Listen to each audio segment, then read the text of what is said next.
noite, irmãos. Graça e paz de Jesus. Que bom nós estarmos aqui e juntos termos a oportunidade de celebrarmos a Deus e de exaltarmos o Senhor por mais um ano dessa igreja, né?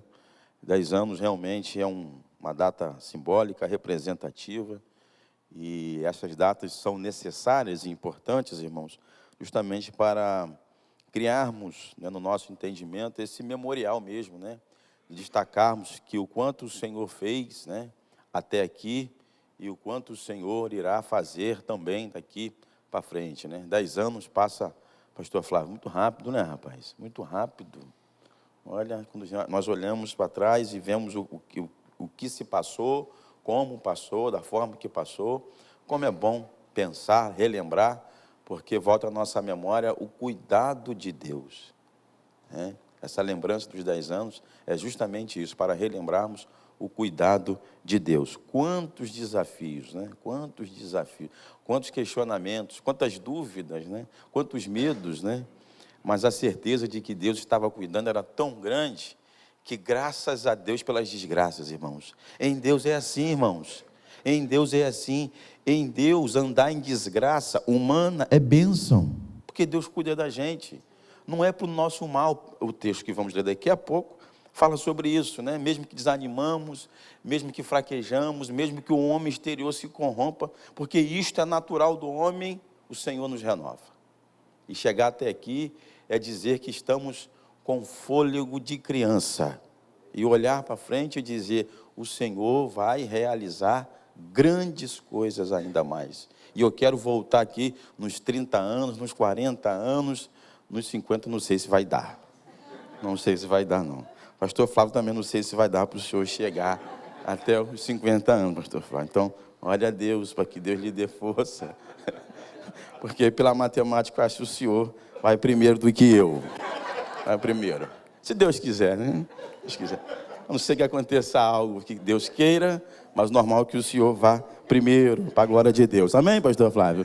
Amém, né? Tem que dizer amém, né? Irmãos, vamos falar de morte nesse sentido, desse para lá? Nós vamos meditar na palavra de Deus e tenho certeza que vai ser muito melhor do que eu estou falando aqui agora. Segunda carta de Paulo aos Coríntios, capítulo 4, por favor.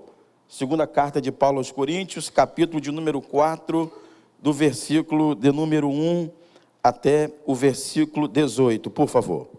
Segunda carta de Paulo aos Coríntios, capítulo de número 4, do versículo 1 ao versículo de número 18.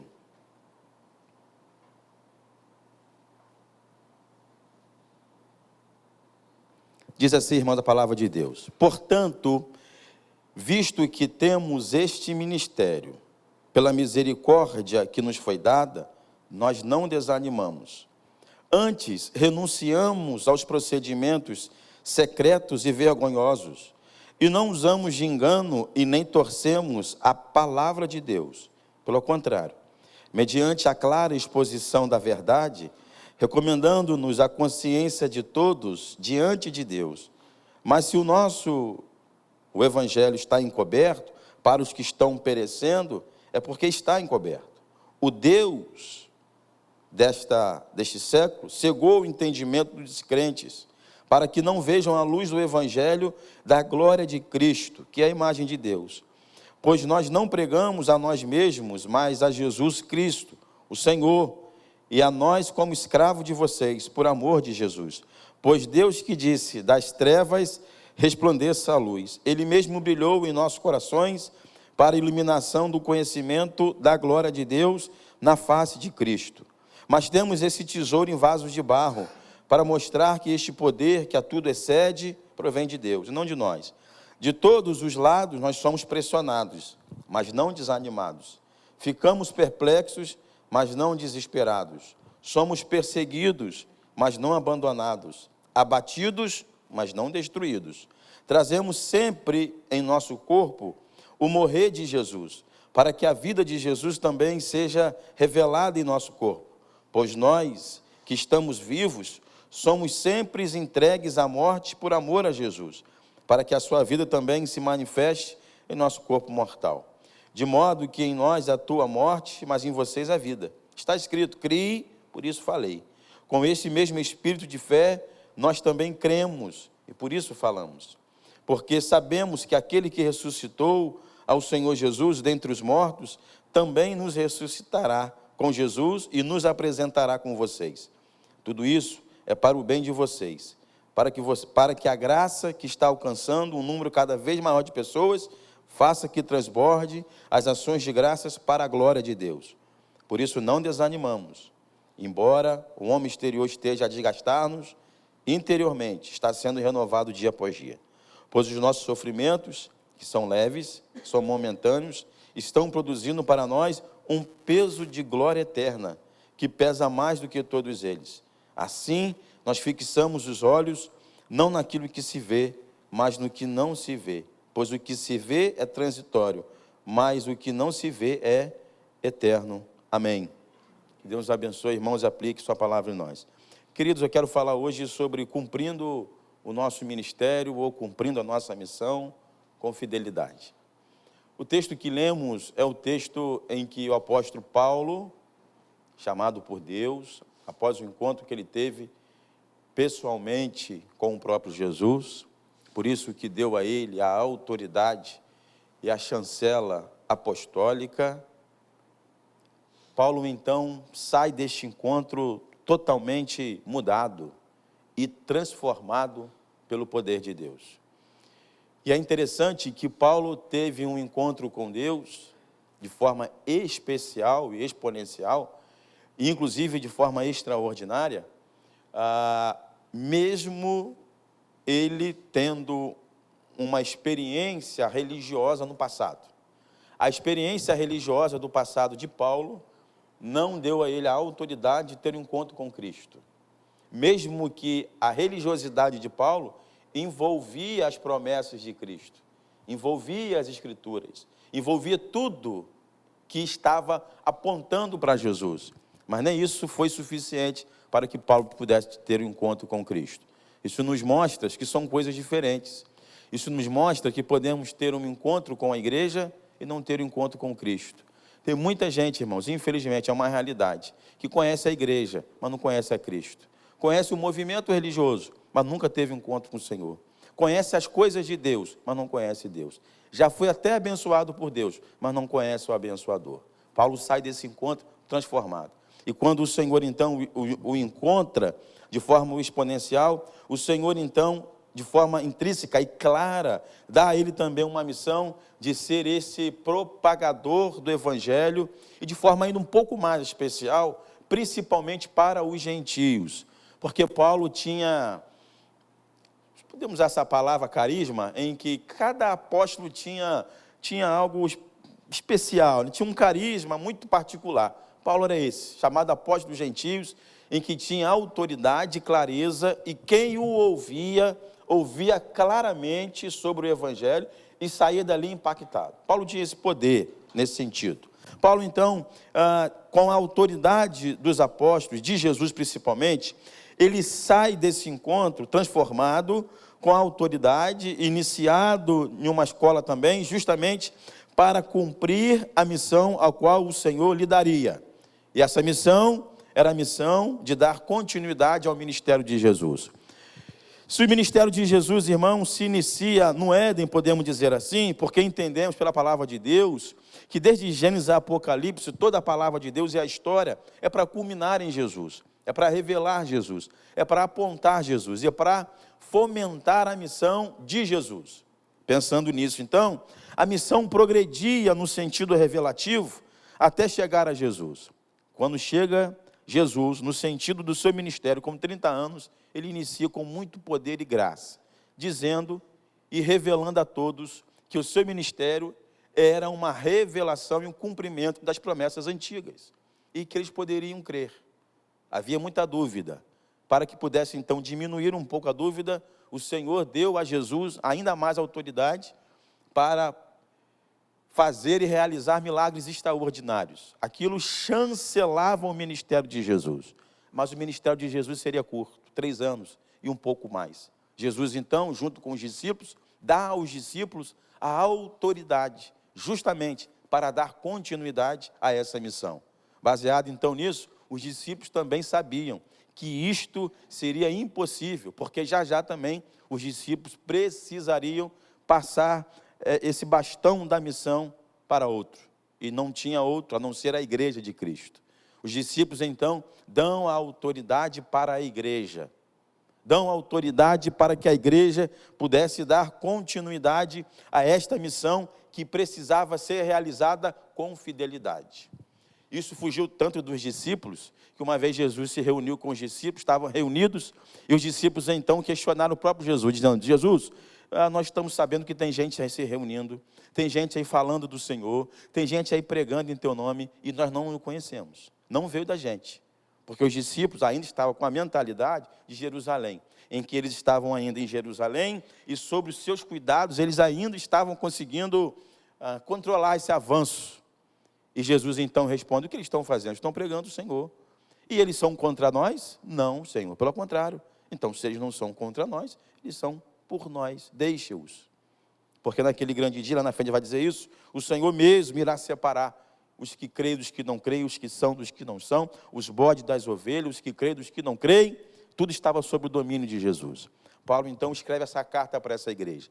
Paulo tinha um carinho por essa igreja, Paulo tinha um amor por essa igreja, Paulo tinha um carinho muito especial. O seu ardor e fervor em disciplinar essa igreja revela o amor e o cuidado que ele tinha por essa igreja. Apesar, realmente, dessa igreja ser uma igreja que deu a ele muito trabalho, mas ele sabia que tudo isso fazia parte do seu ministério. Se nós lermos a palavra do Senhor, as cartas aos Coríntios, o teor da carta, ela é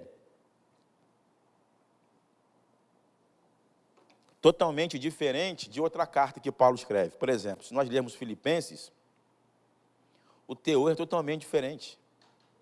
A ambiência é diferente, apesar também de ter ali algumas problemáticas, né? Mas revela o quanto Paulo aborda de forma diferente. Essa abordagem em particular revela diretamente o quanto ele conhecia essas igrejas, principalmente pelas suas viagens missionárias. Paulo conhecia essa igreja, sabia da sua dificuldade, sabia do seu problema, sabia do que ela precisava. E o que o Paulo queria dizer agora, no texto que lemos, é que Paulo queria que a igreja compreendesse que eles precisavam cumprir a missão com fidelidade. Não era um cumprimento baseado no que queriam, no que desejavam, no que esperavam, era um cumprimento que precisava ser integral, principalmente inteiro nesse sentido, pleno, para que a glória de Deus se revelasse por meio da igreja. E este era um compromisso que Paulo tinha com o seu ministério. Por isso que a abordagem que ele faz parece ser pessoal, mas percebe que ele inicia o texto de forma pessoal, depois ele engloba a sua mensagem de forma plural para a igreja. Ou seja, Paulo está dizendo: eu sou assim porque eu quero que vocês façam também assim, porque assim nós vamos dar a Deus a glória que é devida. Então, Paulo chama a igreja a um compromisso a cumprir a missão com fidelidade, e principalmente dizendo a eles que aquele era um compromisso de todos, e não só dele. Aquele compromisso de cumprir a missão, o ministério com fidelidade, era um compromisso de todos. E chegarmos até aqui, irmãos, em 10 anos de celebração, é pensarmos também que o compromisso que temos, precisamos fazer com fidelidade, para a glória de Deus, ainda mais daqui para frente. E quem é que deve fazer isso? Todos nós. Este é o desafio. Não podemos ser apenas espectadores do que Deus pode fazer, mas precisamos estar inteiros, inteirados e dentro desta grande missão a qual o Senhor nos chamou como igreja. Por isso precisamos ter um início, por isso precisamos ter um meio, por isso precisamos ter um fim, por isso precisamos progredir nesse compromisso com o qual nós temos e precisamos ter com Deus. A igreja de Cristo, que conheceu a Cristo, irmãos, precisa compreender que a missão, ela é poderosa, ela é muito maior do que nós imaginamos, e nós precisamos dizer: eis-nos aqui. Irmãos, eu confesso aos irmãos, em alguns momentos do ministério, de compreender, irmãos, algumas pessoas que disseram que amavam a Deus, que conheceram a Deus, mas trocam esta missão por nada. Pastor, cansei da igreja, eu já ouvi isso. Pastor, cansei. Pastor, desanimei. Mas o que houve? Pastor, não sei. eu cansei. Tem gente assim, irmãos, que é tão indecisa que ela nem sabe por que está indecisa. Por quê? Porque ela não está comprometida com esta missão. Ela não está comprometida com esse ministério. Por isso que a fé nos chama de forma muito clara e poderosa, que se eu conheci a Cristo, eu conheci para quê? Para me ficar contemplativo apenas? Para me contemplar apenas o que Deus está fazendo? Ou ser um obreiro destas mãos, desta grande obra, pelas mãos do Senhor? O Senhor Jesus disse isso. Em Mateus capítulo 9, o Senhor Jesus, a partir do versículo 35, ele chega em Jerusalém, iniciando seu ministério, podemos dizer assim, e ele é ovacionado, porque o seu nome, o seu poder, a sua graça já era uma realidade. Ele sobe no animal, entra em Jerusalém, as pessoas começam a adorar e a exaltar. De maneira estética, que culto legal, que bênção. Mas o Senhor Jesus, do nada, ele começa a chorar. E chora, e chora, e chora. E os discípulos, então, ficam ali indagando e perguntando um ao outro. Ninguém tinha coragem de perguntar para Jesus. E aí, então, pergunta para Jesus: Jesus, por que o Senhor chora diante desse momento tão maravilhoso? E Jesus, então, responde: olha, eu estou chorando porque eu estou olhando para cada um deles. E eu sei que eles estão como ovelhas sem pastor. Rogue ao Pai para que mande trabalhadores. Rogue ao Pai para que mande e envie uma igreja que cumpra a missão com fidelidade. Porque grande é a obra, grande é a seara, mas falta o quê? Mas quem são esses trabalhadores? Quem são? Quem são? Somos nós. Esses trabalhadores é cada um de nós. E nós, então, assumindo esse compromisso de cumprir a missão com fidelidade, é algo que olhamos claramente nesse texto e principalmente na história de Paulo. Paulo chega a dizer, irmãos, em alguns momentos, que ele estava tão claro que ele cumpriu a missão, que em Filipenses ele vai dizer assim: olha, eu queria tanto morrer. Paulo vai dizer isso em Filipenses capítulo 1, eu queria tanto morrer. Eu queria tanto me encontrar logo com o Senhor, mas o Senhor me deu uma missão. E por causa dessa missão, eu ainda vou ficar na terra por amor a vocês. Paulo vai dizer isso em Filipenses capítulo 1. Paulo está dizendo, eu queria morrer. O meu desejo era encontrar o meu Senhor. Hein, Flávio? Houvesse. Houvesse, pastor Flávio. Paulo queria morrer. Não precisa ser hoje não, né, Paulo? Paulo tinha um ardor tão grande de encontrar o Senhor, que o desejo dele era imediato. Mas ele falou, mas por causa da missão, eu vou esperar. Por causa do amor que eu tenho a vocês, aos filipenses, e que eu ainda quero fazer, eu vou esperar. Paulo vai dizer para Timóteo, rapaz, de vez em quando eu estou tão cansado, Timóteo, estou tão assim, o meu corpo reflete, já não estou enxergando muito bem. Estudiosos dizem que ele tinha um problema na visão, por causa daquele encontro que ele teve com Cristo, ficou 3 dias sem ver. Enfim, não temos a certeza, mas é provável mesmo. Estou tão cansado, Timóteo. Você, rapaz, gostei de você, você é um jovem, conheci sua mãe, conheci a sua avó, você foi crescido nas letras, sobre você está a mão do presbitério, você é um menino abençoado, você é um jovem. Timóteo, mas eu estou um pouco cansado, rapaz. Mas no fundo, Timóteo, rapaz, eu lutei legal, eu combati o bom combate. Timóteo, no fundo, eu completei a carreira. O que eu tinha que fazer, eu fiz, cara. Tudo que Deus pediu que eu fizesse, eu fiz. Timóteo, no final, guardei minha fé, rapaz. Paulo parece que está falando, irmãos, de um ardor tão grande, que ele está tão flertando com a morte, que a morte ele enxerga uma amiga. Não é apavorante, não gerava medo nele, mas algo assim, cara, eu estou tão pleno em Cristo, que eu estou fazendo tudo o que Ele quer. Este também deve ser o nosso sentimento. Não de repente de querer morrer, mas o nosso sentimento de dizer assim, olha, pois estou tão feliz que eu estou todo dia, com fidelidade, cumprindo a missão. Tudo que eu estou fazendo para a glória de Deus. No meu trabalho, tudo que eu faço para a glória de Deus. Na minha escola, tudo que eu faço para a glória de Deus. Com a minha família, tudo que eu faço para a glória de Deus. O meu testemunho, tudo que eu faço para a glória de Deus. Isto é cumprir a missão com fidelidade. O cristão, ele não tem 2 vidas, ele não é um jeito em um lugar, do outro jeito outro. Ele não é diferente, ele não tem, né, essa divisão, ele é um só, e ele é um só para a glória de Deus. Paulo chama a igreja à responsabilidade de perceber justamente que ela só vai glorificar a Deus e cumprir a missão com fidelidade se ela estiver inteira nesse processo. E aí, então, Paulo precisa destacar, irmãos, de que maneira a igreja precisava, então, e precisaria cumprir esta missão com fidelidade. De que maneira eu cumpro esta missão com fidelidade? Paulo vai nos ensinar. A primeira orientação que Paulo nos dá está no versículo 2. Olha o que Paulo vai dizer no versículo 2 de 2 Coríntios, capítulo 4. Ele vai dizer assim: antes, renunciamos aos procedimentos secretos e vergonhosos. Não usamos de engano nem torcemos a palavra de Deus. Pelo contrário, mediante a clara exposição da verdade, recomendando-nos a consciência de todos diante de Deus. Em outra versão, Paulo vai dizer, no versículo 2, renunciamos procedimentos secretos e antigos, e não usamos de engano, e nem adulteramos a palavra de Deus. A primeira recomendação de Paulo, irmãos, é nós olharmos para as Escrituras como palavra de Deus e atemporal. As Escrituras é a palavra de Deus, e ela é atemporal. A igreja caminha firmado na palavra de Jesus.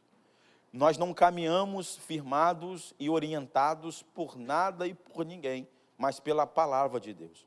O pastor não prega o que quer, pelo menos não deveria. Ele não anuncia o que quer, ele não fala do jeito que quer, ele fala a partir da palavra do Senhor. Se antigamente os profetas, os sacerdotes, anunciavam a palavra de Deus de forma, podemos dizer assim, direta, assim diz o Senhor, hoje nós dizemos assim diz a palavra do Senhor.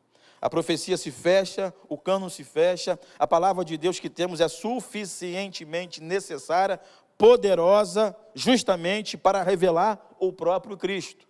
Paulo queria dizer a esses irmãos que eles iam cumprir o ministério se estivessem firmados na palavra de Deus, sem torcer, em outras versões, sem adulterar, sem usar a palavra ao meu prazer, sem usar a palavra para que ela se encaixe no que eu quero.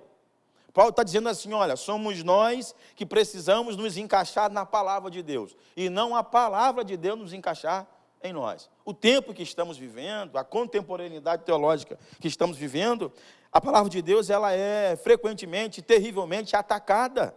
E nós estamos vendo aí, tem que atualizar, ela não funciona mais, agora é outra coisa, não é bem assim, não podemos ler o texto dessa forma, vamos adaptar aqui, vamos fazer ali, tem uma brecha aqui, tudo serve para se adaptar a uma realidade que nós queremos.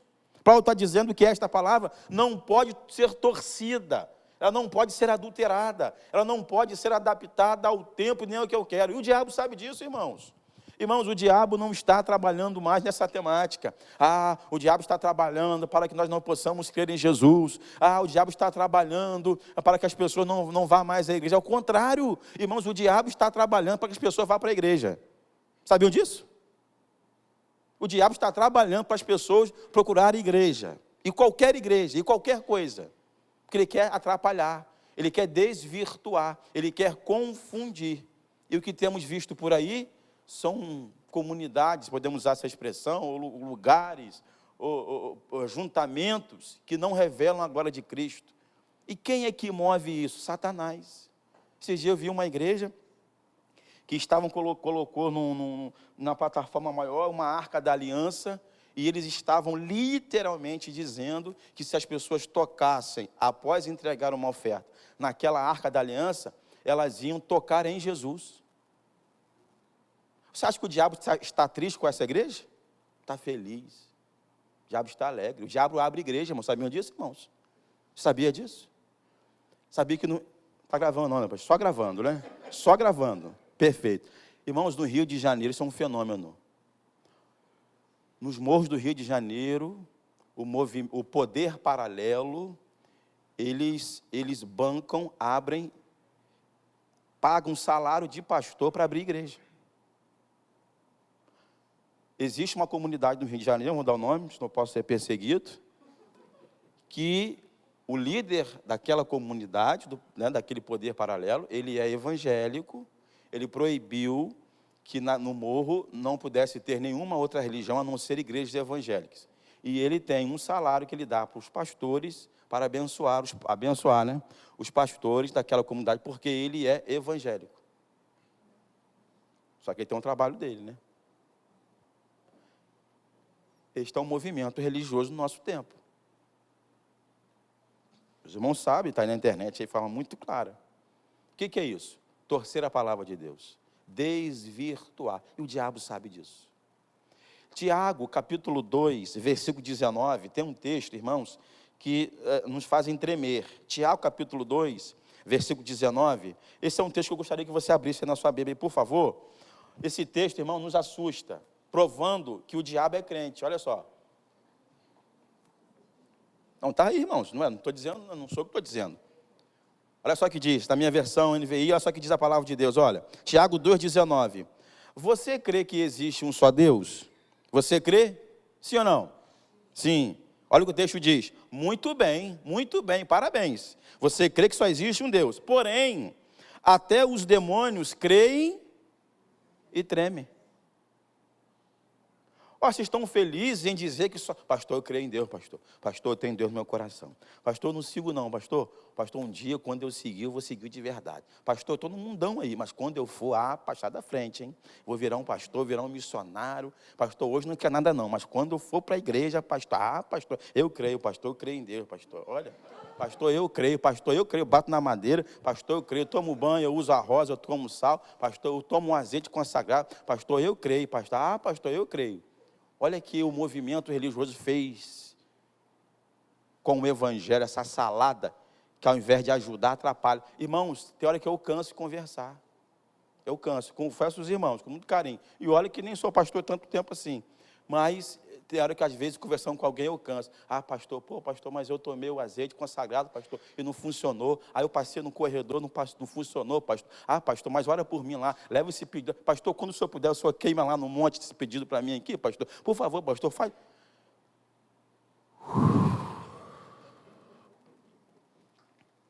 Aí eu dou um abraço, às vezes eu dou um abraço. Deus abençoe, meu irmão. Que eu não tenho mais, em alguns casos, dependendo do momento, do dia, da hora, enfim. Eu não tenho força nem para explicar mais nada. Difícil. O texto diz de Tiago que o diabo crê e treme. Se o diabo crê em Deus e tem temor, isso quer dizer o quê? Isso quer dizer o quê, irmão? Me ajuda, irmãos. Vamos lá, irmãos. O que isso quer dizer? Crente. E sabe o que me assusta, Zé Maria? É que o diabo, de acordo com esse texto, que crê e treme, é melhor do que até muitos que dizem que são crentes. Que crê e não tem temor. Olha que pesado isso. Tem muitos cristãos que dizem que creem, mas não têm temor. O texto está dizendo que o diabo crê e treme. O diabo conhece. O que Paulo queria é que esses irmãos olhassem para a missão que o Senhor tinha dado para eles, de forma muito clara, e que eles cumprissem com fidelidade. Não era um cumprimento feito de qualquer jeito, era um cumprimento que precisava ser feito com fidelidade. Na segunda carta de Pedro, capítulo 1, também tem um texto interessante, versículo 20 e 21. 1 Pedro, capítulo de número 1, versículo 20 e 21, diz assim, irmãos, a palavra de Deus. Olha, 1 Pedro, capítulo de número 1, versículo de número 20 e 21. Conhecido... Não é esse texto não. 2 Pedro, capítulo de número 1, versículo 20 e versículo 21. Antes de mais nada, saibam que nenhuma profecia da Escritura provém de interpretação pessoal, pois jamais a profecia teve origem na vontade humana, mas homens falaram da parte de Deus, impelidos pelo Espírito Santo. Nenhuma parte das Escrituras, ela tem alguma influência, interpretação humana. Toda ela tem origem na vontade de Deus, porque homens falaram, movidos, impelidos pelo Espírito Santo. Quem quer cumprir a missão com fidelidade, precisa cumprir olhando para as Escrituras, como palavra de Deus e como atemporal. Ela não precisa ser revista, não precisa ser atualizada, ela não precisa ser adaptada e muito menos anulada ou rejeitada. Nós precisamos olhar com muito temor, com tremor, à luz de Jesus, entendendo que toda a palavra de Deus é para nós a palavra de Deus. E diante da palavra de Deus, ou você crê, ou você não crê, ou você relativiza a palavra. E se você for relativizar, você justamente vai estar negando. Duvidar em partes é negar também. Não adianta. Precisamos olhar para a palavra de Deus, entendendo que ela é, e nem contém, e nem tem parte, mas olhar para as Escrituras, entendendo que ela revela, e nela está a vida eterna, e ela revela o próprio Jesus, revelando quem Ele é, revelando o que Ele faz, e revelando o que Ele fará. Por isso nós podemos confiar que as Escrituras é a palavra de Deus. Paulo continua a ensinar esses irmãos que eles poderiam cumprir essa missão com fidelidade. Eles podem cumprir com fidelidade, olhando para as Escrituras como palavra de Deus. E ele também agora no versículo 7, ele usa uma expressão também interessante, quando ele vai dizer assim, irmãos, olha, por isso então nós temos esse tesouro em vasos de barro, para mostrar que este poder que a tudo excede provém de Deus e não de nós. Então, Paulo agora quer dizer para esses irmãos que eles precisavam e podiam conduzir as suas vidas sob o cuidado do Espírito Santo, sobre a soberania do Espírito Santo, porque o que nós tínhamos de mais valor e poder não estava em nós. Por isto que a missão dá certo, porque a missão não está firmada em você. Por isso que a missão ela é frutífera, porque ela não está firmada em nós. Ela dá certa porque a missão está firmada em Jesus. Ela é para Jesus. E ela é para a glória de Jesus. É verdade que Deus nos usa e nos usará, e pode nos usar, como instrumentos para isso. Por isso que eu e você precisamos então nos colocar à disposição e ser esse vaso o mais humilde possível, para que esta glória então se revele aos outros. Se revele ao mundo, e graças a Deus por isso, que não vem de nós, vem de Deus. O tesouro que temos, que é o próprio Jesus, ele está em nós para revelar que o poder é dele. Mesmo que o homem tome para si, e pode tomar para si essa glória, será para ele morte e destruição. Mas nós, a igreja, quando entendemos a soberania e o poder de Deus, isso na verdade é para nos ajudar a descansar no seu cuidado, de saber que mesmo falhando, mesmo errando, e mesmo às vezes distante do propósito com o qual Deus quer, Ele cuida de mim e Ele ainda pode nos usar. É o poderoso, é o perfeito, é o infinito, é o eterno, é o Criador, é o todo-poderoso, soberano, Rei dos reis, Senhor dos senhores, habitando em nós. A conta não fecha. Por isso que a matemática não é exata e não é humana. Essa conta não fecha. Na verdade, irmão, se o Senhor fosse agir com esta razão, essa justiça, sem graça e misericórdia, nenhum de nós, irmãos, estaríamos aptos para sermos templo do Espírito Santo, para sermos moradas desse próprio Deus, e caminhar nesta missão entendendo isso, isso tira da gente um peso tremendo. Por isso que nós podemos respirar e descansar e dizer, Senhor, graças a Deus que a obra é do Senhor.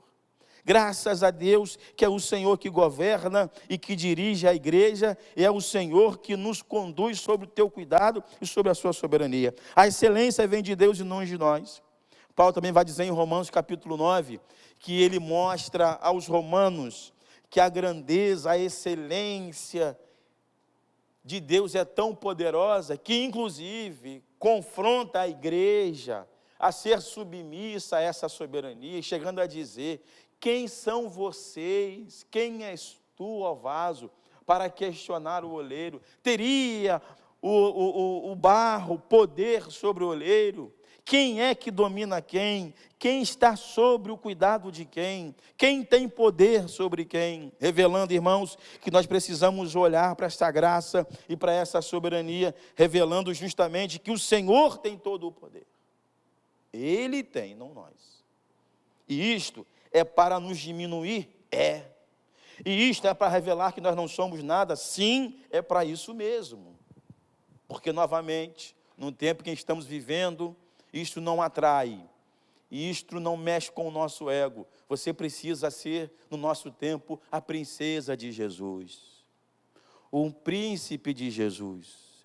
Você precisa ser a coroa, você precisa ser o centro, você precisa ser, você pode ser o que você quiser, faz o que você quiser, rapaz, faz o que você quiser. deixa o seu dízimo aí, a sua oferta, faz o que você quiser. Você é uma beleza. Olha, você nem pecado você não tem. O que você tem são traumas que precisam ser curados. Não é pecado mais, não se fala mais. Irmão, isso é verdade, tá? Mas isso aí é outro assunto, 1 Timóteo, capítulo 6, versículo 15 e 16. 1 Timóteo, capítulo de número 6, versículo 15 e o versículo 16.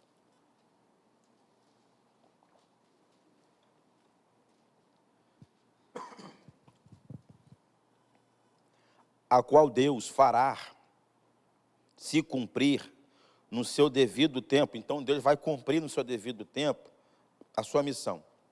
Porque o Senhor é o bendito, o único soberano, o Rei dos reis, o Senhor dos senhores, o único que é imortal, habita em luz inacessível, a quem ninguém viu e nem pode ver. A Ele, ao Senhor, seja honra, poder para todo sempre. Amém.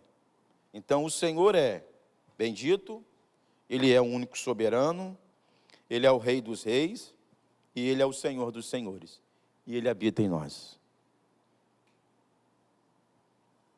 Caminhar na missão, tendo a ciência que não é uma obra humana, mas é uma obra espiritual, conduzida pelo Deus da obra, pelo Senhor da obra. Podemos então confiar que esta obra não está perdida, porque existe uma promessa sobre a igreja, de que a igreja já é vencedora.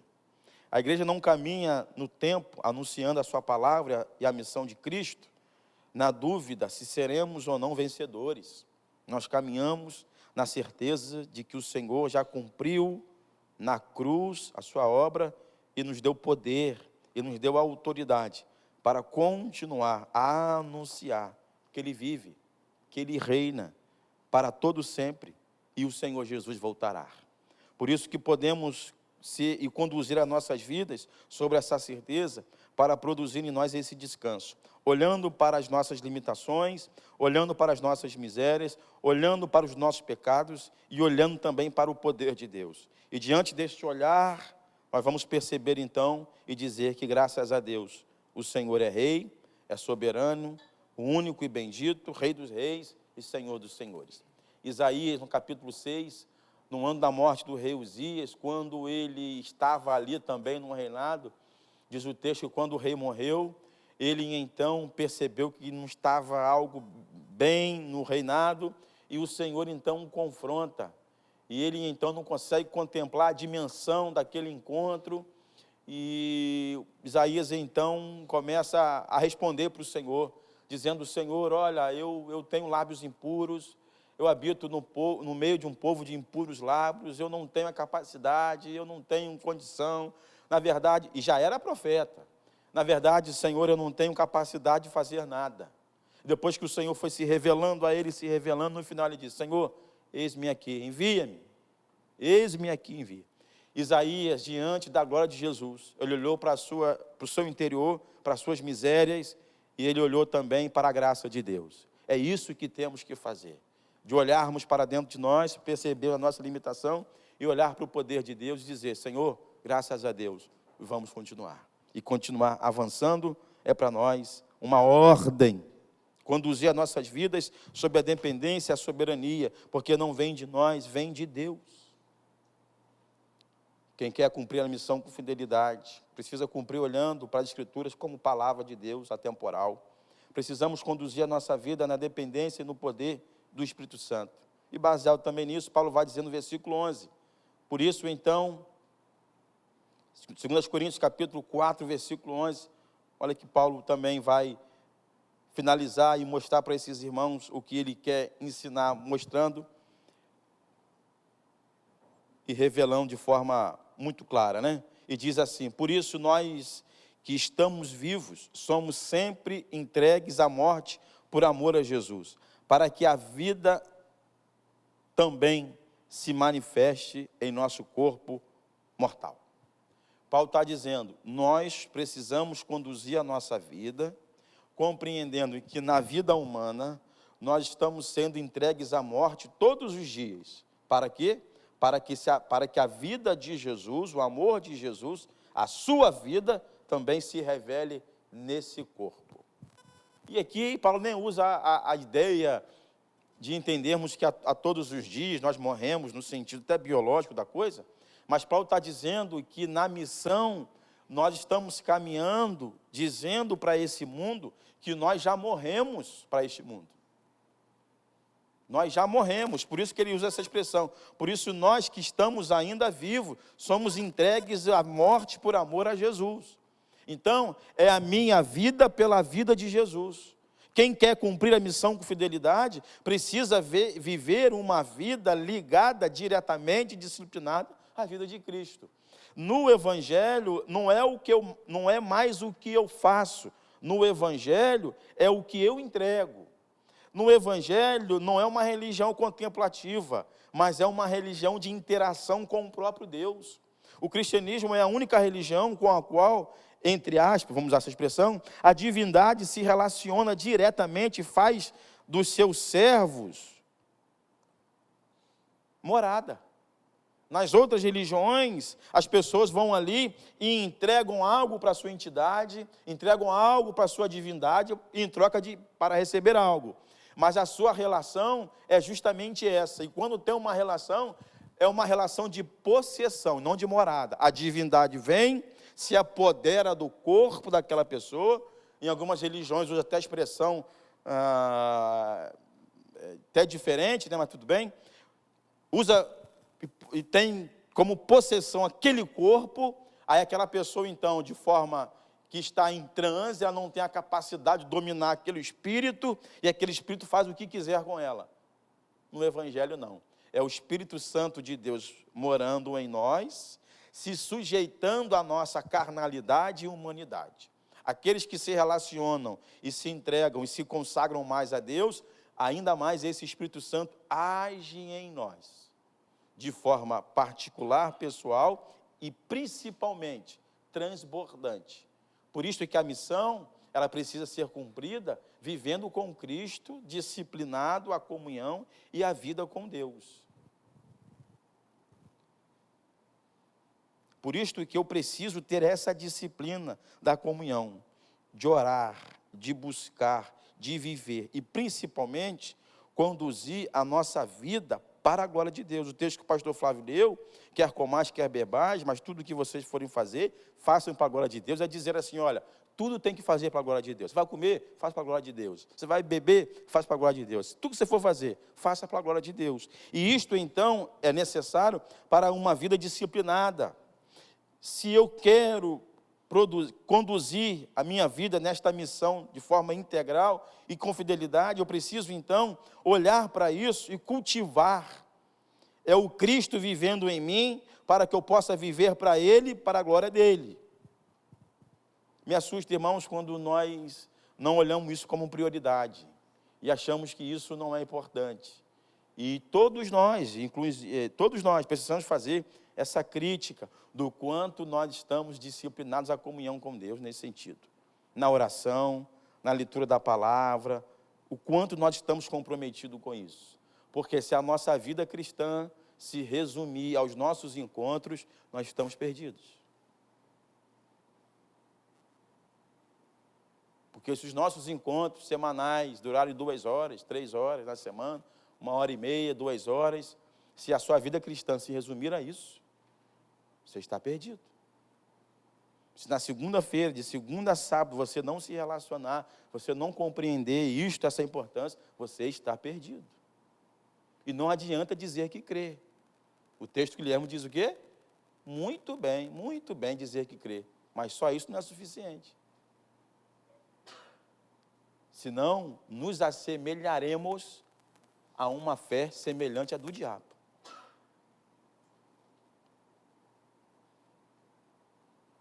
Gálatas capítulo 2, versículo 20.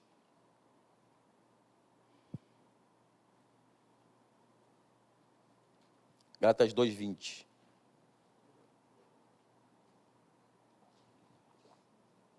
Fui crucificado com Cristo. Ainda assim, já não sou eu quem vive. Cristo é que vive em mim. A vida que agora eu vivo no corpo, eu vivo-a pela fé no Filho de Deus, que me amou e que se entregou por mim. A expressão que Paulo usa é dizer que tudo que Cristo fez pela fé, Ele fez também. Se Cristo foi crucificado, o Senhor nos chamou a sermos crucificados com Ele, a cumprir a missão junto com Ele. A vida de Cristo, assim como Ele conduziu, eu preciso também conduzir. Olhar para o ministério de Jesus e dizer assim, olha, eu preciso me assemelhar ao máximo. Lógico, nunca chegaremos ao nível do próprio Jesus, mas precisamos ter o ministério de Jesus como um norte para a nossa vida. Que possamos sair daqui hoje, irmãos, entendendo e refletindo de como está a nossa comunhão com Deus. 10 anos de igreja, é levantar este altar e refletir e dizer, Senhor, muito obrigado, porque até aqui o Senhor nos sustentou, mas, Senhor, nós podemos melhorar. Nós podemos assumir esta missão com fidelidade, com amor, com devoção, olhando para as Escrituras e entendendo que é a palavra de Deus, compreendendo a dependência do Espírito Santo, compreendendo que preciso viver uma vida disciplinada de comunhão com Deus. Por que Paulo vai dizer isso? Porque mesmo que o homem exterior se corrompa, o interior, ele se renova dia após dia. Pois os nossos sofrimentos, que são leves e momentâneos, produz para nós peso de glória. Sofrimentos, que os nossos sofrimentos, Paulo afirma, é leve e momentâneo. E na verdade é. Porque se olharmos para a nossa vida e dizer assim, pastor, estou sofrendo muito. Qual é o seu sofrimento? Qual é o seu sofrimento? Às vezes, se você olhar, você vai perceber que nem é tanto assim, e também, se for, diz o texto, que ele produz para nós um peso de glória. E o versículo 18, eu termino como diz o versículo, por favor. 2 Coríntios 4, 18. Por isso, assim, fixamos os olhos, não naquilo que se vê, mas naquilo que não se vê. Pois o que se vê é transitório, e o que não se vê é eterno. Fixemos os nossos olhos ao Senhor, no Senhor. Pois dele é a glória, ele é o poder para todos sempre. Amém. Feche os seus olhos, por favor. Pai, nós te adoramos, nós te glorificamos, nós te bendizemos. Ao Senhor toda a honra, toda a glória e todo o louvor. Tu és o soberano, Rei dos reis, Senhor dos senhores, magnífico, eterno, todo-poderoso, que habita em nós e está aqui entre nós. Muito obrigado. Chegarmos neste tempo de 10 anos, é ter a prova concreta do quanto o Senhor cuidou de nós. Do quanto passamos e descobrimos na prática que o que passamos, que parecia ser para nós tribulação, se tornou para nós um peso de glória. E esse peso de glória é justamente para dar glórias a Deus. E nós damos glórias a Ti, por tudo o que o Senhor está realizando em nosso meio. E por tudo que o Senhor ainda há de realizar. Faça e realiza a Tua obra em nós. No nome de Jesus.